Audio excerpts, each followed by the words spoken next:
ਬਿਸਮਿल्लाहिर्रहमानिर्रहीम। अस्सलाम वालेकुम। तमाम दोस्तों ਨੂੰ ਰੈਕਸ ਕਿਚਨ ਵਿੱਚ ਖੁਸ਼ ਆਮਦੀਦ।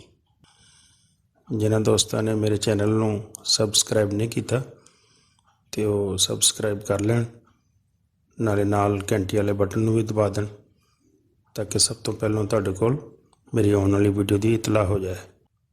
ਅੱਜ ਮੈਂ ਤੁਹਾਡੇ ਵਾਸਤੇ ਲੈ ਕੇ ਆਇਆ ਇੱਕ ਸਪੈਸ਼ਲ ਰੈਸਪੀ, ਲਾਹੌਰੀ ਚਨੇ ਬਣਾਉਣ ਦਾ ਤਰੀਕਾ। ਲਾਹੌਰੀ ਚਨੇ ਦੀ ਬੜੀ ਓਰੀਜਨਲ ਕਿਸਮ ਦੀ ਰੈਸਪੀ ਹੈ। ਬਾਜ਼ਾਰ ਦੇ ਚਨਿਆਂ ਦਾ ਮਜ਼ਾ ਬਿਲਕੁਲ ਘਰ ਦੇ ਵਿੱਚੋਂ ਇਨਸ਼ਾਅੱਲਾ ਤੁਸੀਂ ਮਹਿਸੂਸ ਕਰੋਗੇ। ਮੈਂ ਅੱਧਾ ਕਿਲੋ ਚਨੇ 4-5 ਘੰਟੇ ਪਹਿਲੇ ਅੱਧੀ ਚਮਚ ਮਿੱਠਾ ਸੋਡਾ ਪਾ ਕੇ ਭਿਉਂਤੇ। ਚਨੇ ਬੋਇਲ ਕਰਨ ਤੋਂ ਪਹਿਲੇ ਅਸੀਂ ਇੱਕ ਕੱਪੜੇ ਦੀ ਛੋਟੀ ਜਿਹੀ ਪੂੜੀ 'ਚ ਮਸਾਲੇ ਪਾ ਲਾਂਗੇ। 2 ਵੱਡੀਆਂ ਇਲਾਇਚੀਆਂ, 4 ਛੋਟੀਆਂ ਇਲਾਇਚੀਆਂ, 3 ਫੁੱਲ ਸਟਾਰ ਇਨਸ ਤੇ 1 ਚਮਚ ਚਾਏ ਦੀ ਪੱਤੀ ਦਾ, 2-3 ਸਟਿਕਾਂ ਦਾਲਚੀਨੀ ਦੀਆਂ। ਇਹਨਾਂ ਚੀਜ਼ਾਂ ਦੀ ਇੱਕ ਕੱਪੜੇ ਦੀ ਛੋਟੀ ਜਿਹੀ ਪੂੜੀ ਬਣਾ ਲੈਣੀ ਤੇ ਬੋਇਲ ਕਰਨ ਲੱਗਿਆ ਉਸ ਨੂੰ ਪਾਣੀ 'ਚ ਸੁੱਟ ਲੈਣਾ ਤਾਂ ਕਿ ਮਸਾਲਿਆਂ ਦਾ ਪੂਰਾ ਟੇਸਟ ਆ ਜਾਏ ਔਰ ਮਸਾਲੇ ਸਾਲਨ 'ਚ ਸ਼ਾਮਿਲ ਵੀ ਨਾ ਹੋਣ। ਤੇ ਨਾਲ ਹੀ 1 ਚਮਚ ਨਮਕ ਪਾ ਲੈਣਾ ਤੇ ਤਕਰੀਬਨ 15 ਮਿੰਟ ਇਹਨਾਂ ਨੂੰ ਬੋਇਲ ਕਰਨਾ।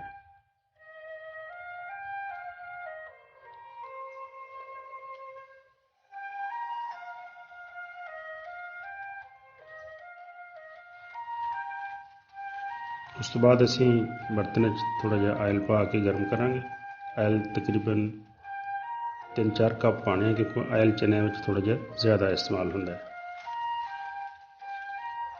1 ਚਮਚ ਇਹਦੇ 'ਚ ਅਜਵਾਇਣ ਪਾਵਾਂਗੇ।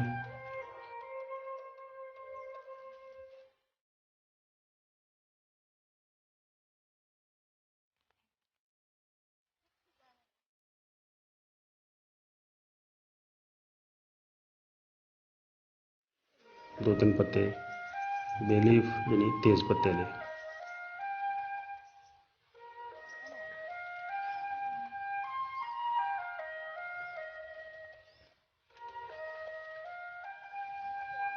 ਥੋੜ੍ਹਾ ਜਿਹਾ ਪਿਆਜ਼ ਬਰੀਕ ਚਾਪ ਕਰਕੇ ਮੈਂ ਇਸਤੇਮਾਲ ਕਰ ਰਿਹਾ, ਇਹਦੇ ਨਾਲ ਮਸਾਲਾ ਅੱਛਾ ਬਣੇਗਾ।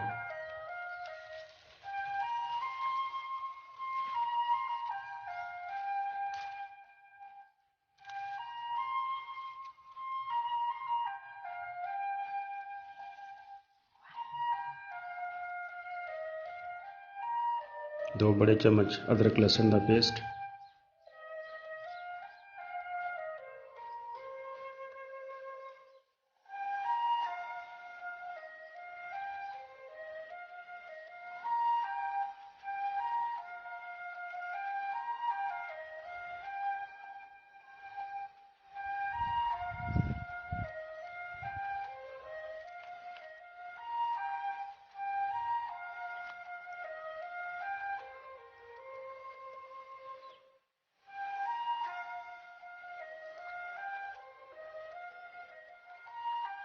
ਤੇ टमाटर बारीक कटिया हुआ,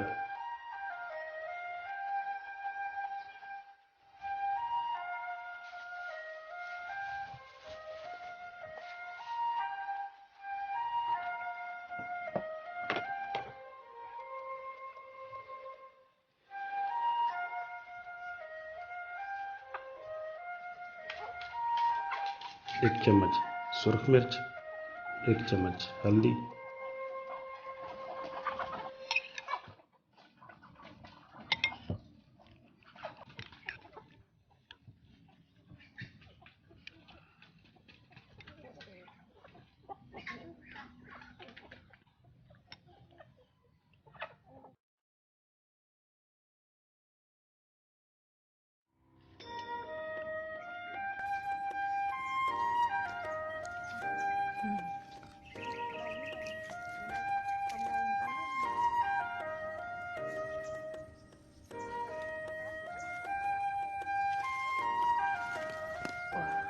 नमक हस्बे ज़रूरत 1-1.5 चम्मच,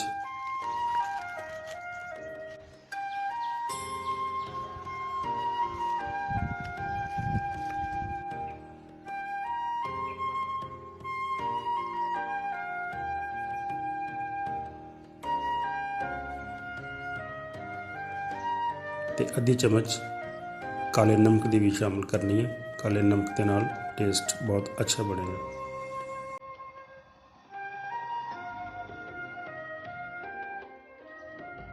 एक चम्मच जीरा पाउडर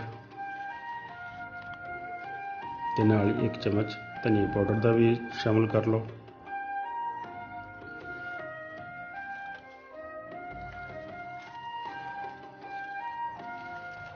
एक चम्मच काली मिर्च ਦੀ ਪਾਓ।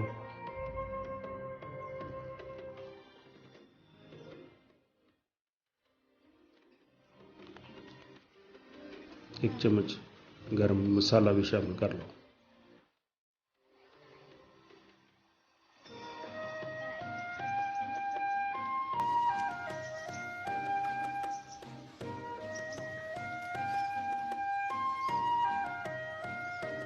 चने असी बॉयल करके रखे सी वो शामिल करांगे। चने पा के तकरीबन 2-3 मिनट इनू भुन लो।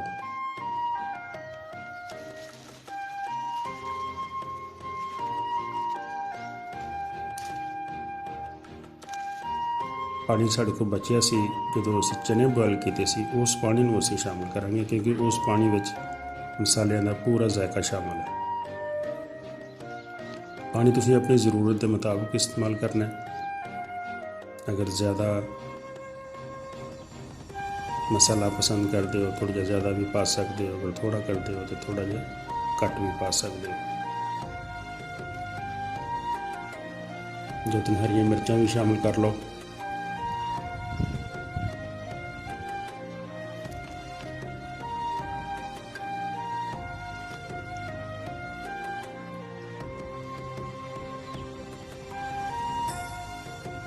पाँच 7 मिनट इन्हूं तुसीं पकाना है।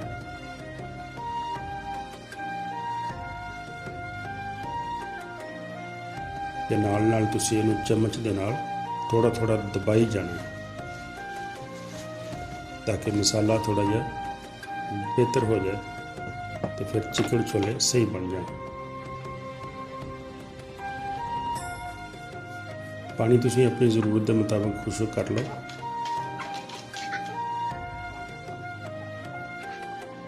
ਵਿੱਚ 1 चम्मच कसूरी मेथी शामिल करना है। एक गल का ख्याल रखना है कि कसूरी मेथी जो भी शामिल करो इनू थोड़ा जिहा ग्राइंड कर लो, बारीक कर लो, क्योंकि इसका तलक सिर्फ खुशबू नाल है। तो जो असी इनू ग्राइंड नहीं करांगे तो ये पत्ते थोड़े जिहा बड़े होंदे आ और फिर जो सालन च इस तरह मूँह च आते हैं तो अच्छे नहीं लगते। थोड़ा जिहा हरा धनिया पाओ तो तुहाडे चिकन छोले लाहौरी चने बिल्कुल तैयार हो गए।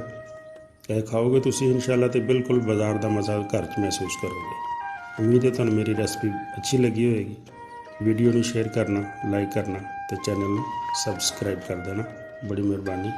अस्सलाम वालेकुम।